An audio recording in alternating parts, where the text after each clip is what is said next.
Welcome to my chambers. Here's a pop quiz.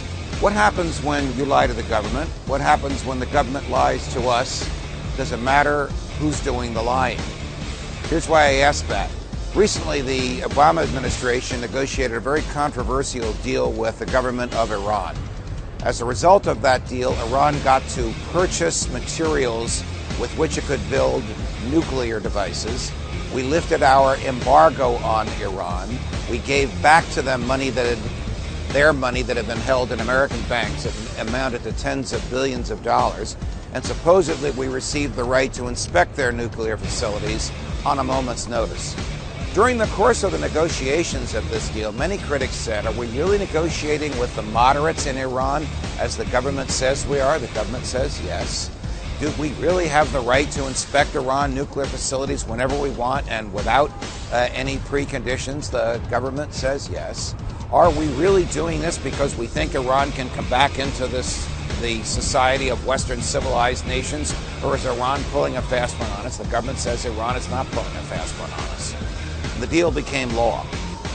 Then 2 weeks ago, Ben Rhodes, the president's chief advisor on this deal, gave an interview to the New York Times, during the course of which he said he lied to the Congress and he lied to the American people about the nature of the deal in order to lull members of Congress into a false sense of security so that they would not fear Iran and so that they would support the deal. Now, I'm not arguing here about whether the deal is a good one or a bad one. I understand there are strong voices on both sides of it. But I am arguing here that something needs to be done about lying. Well, members of Congress were upset about this statement to the New York Times. Ha ha, I lied, I pulled one over on you. And they summoned Mr. Rhodes to testify before the House Governmental Reform and Oversight Committee. He didn't show up. Why didn't he show up? Because they didn't subpoena him, they just invited him. Makes you wonder how serious he might be. But the reason he gave for not showing up is very interesting. He says he has executive privilege, the right of the president and his advisors to refrain from testifying about matters that affect military, diplomatic, and sensitive national security secrets. Guess what? He has no privilege. He has no privilege because he gave it up when he discussed these matters to the New York Times.